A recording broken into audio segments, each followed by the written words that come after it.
रमन मलिक साहब। मेरे साथ राय सिंह गुर्जर साहब प्रवक्ता कांग्रेस भी जुड़ गए, उनकी आवाज़ चली गई थी बीच में। एक रिएक्शन ले लूँ फिर आपके पास आता हूँ।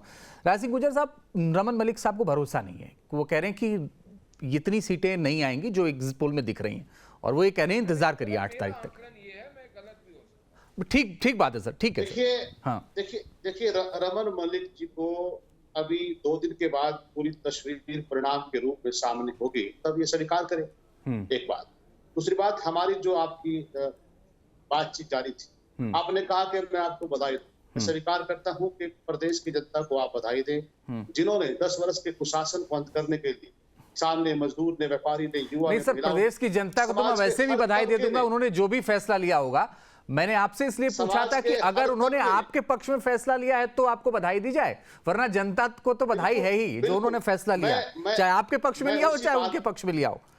मैं उसी बात पे आ रहा हूं कि इन सभी समाज के सभी तबकों ने, 36 बिरादरी ने प्रदेश के हर कोने से कांग्रेस का समर्थन किया है, कांग्रेस को वोट दिया है, और इसलिए हम पूरे प्रदेश को बधाई देना चाहते हैं कि उन्होंने इस कुशासन का अंत। रही बात रमन मलिक जी को, रमन मलिक जी को अभी सत्ता का थोड़ा सा जो जातीय सत्ता होती है ना, उसमें कई बार व्यक्ति सहज रूप से स्वीकार नहीं कर पाता। 2 दिन के बाद हम सब रमन मलिक जी फिर मिलेंगे और फिर स्वीकार करना पड़ेगा इन्हें कि हरियाणा की जनता ने भ्रम को, झूठ को, लूट को, फरेब को, तानाशाह को और भ्रष्टाचार के सारे जो मंसूबे भाजपा ने 10 वर्ष में यहाँ पर किए हैं, उसका अंत कर दिया है, उस कुशासन को यहाँ से हटा दिया है। और राज सिंह जी,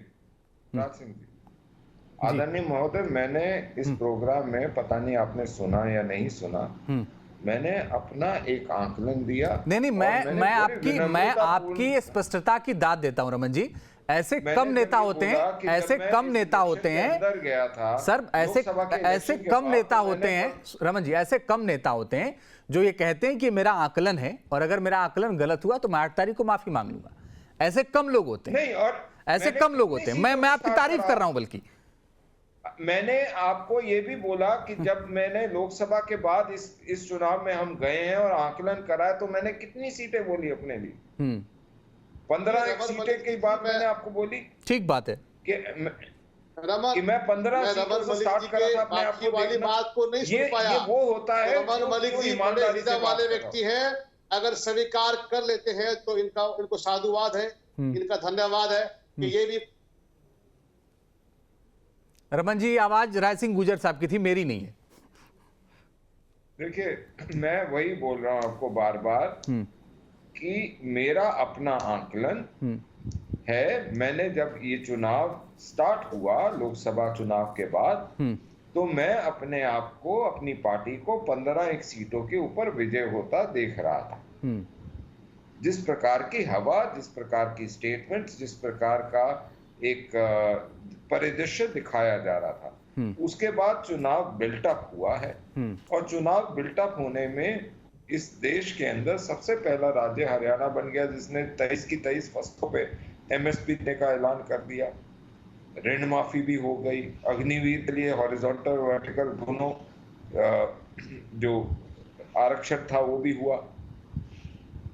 बहुत सारे फैक्टर्स, इसमें ये फैक्टर भी इन्वॉल्व है कि कांग्रेस की अपनी फूटें या उनकी स्टेटमेंट्स, उनके नेताओं का अड़क, उनके नेताओं का, उनके कार्यकर्ताओं की ओछी भाषाएं, ये सारी ऐड करती गई। ये एक कांस्टेंट डायनामिक सिचुएशन, चुनाव डायनामिक होता है, स्टैटिक नहीं होता। उसमें छोटा सा भी एक लकूना जो है वो चुनाव पूरा पलट सकता है। और मैं अभी भी ये बोल रहा हूं कि मेरे को जो जनता फैसला करती है वो सर माथे पे, लेकिन आप लोगों को भी अचरज नहीं होना चाहिए अगर छत्तीसगढ़ की तरह यहाँ पे भी चुनाव आपकी आशाओं के अनुकूल ना आए।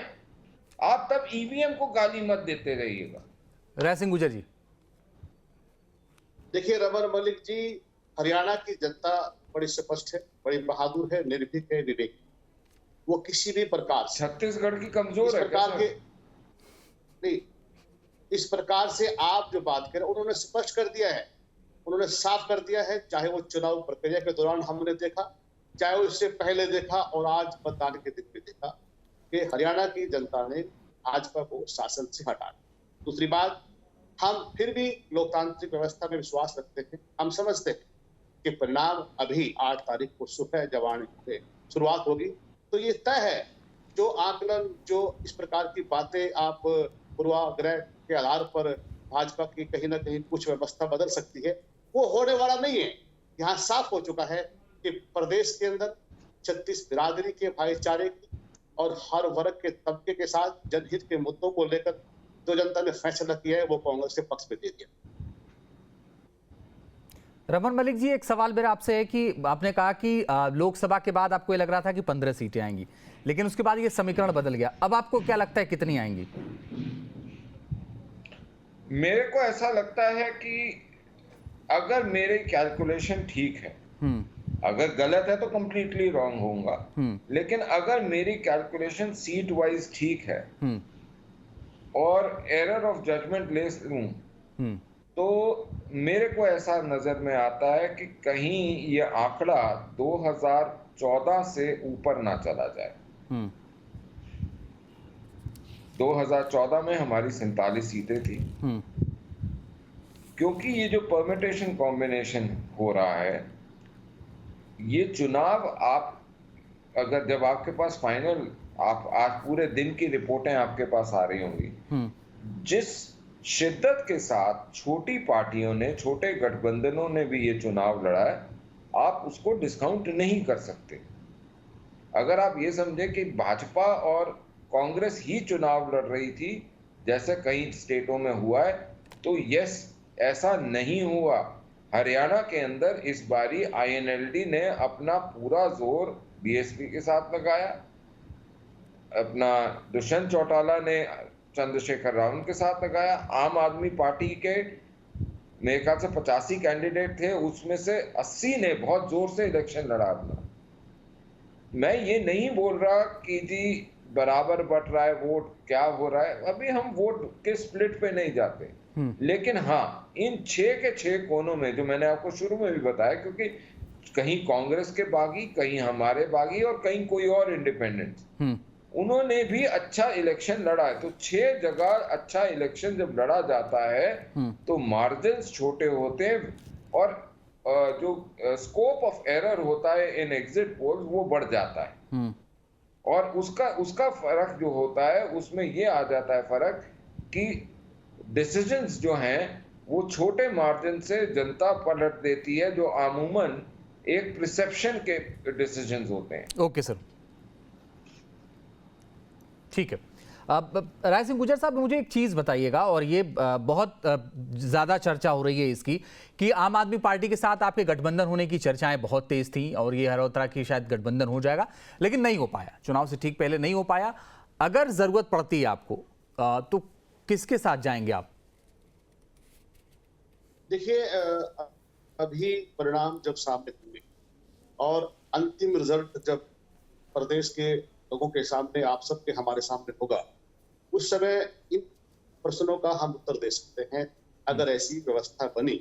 लेकिन जो आज का चुनावी जो माहौल रहा है, पूरे 20-21 दिन हमने चुनाव लड़ा है, हमारी पार्टी ने, हमारे कार्यकर्ताओं ने, नेताओं ने, और आज जो आप सर्वे में आप दिखा रहे हो, तो इस आधार पर इस प्रकार की जो अभी काल्पनिक व्यवस्था में ये बातें हैं, अभी शायद इस प्रकार की जरूरत न पड़े। लेकिन इसके बावजूद भी अगर कोई ऐसी स्थिति बनती है तो हमारा हाईकमान है, प्रदेश का नेतृत्व है, शीर्ष नेतृत्व है, वो सब देखेंगे कि कहां पर किस प्रकार से हमें सरकार को आगे ले जाकर जाना। कि एक अभी से हम इस बात पर अगर चर्चा करें तो यह भी एक न्यायप्रिय बात। चलिए, बने रहिए राय सिंह गुर्जर साहब, हम लौटेंगे आपके पास और बहुत सारे और सवाल हैं जिनका जवाब आना बाकी है। रमन जी, आप भी बने रहिएगा।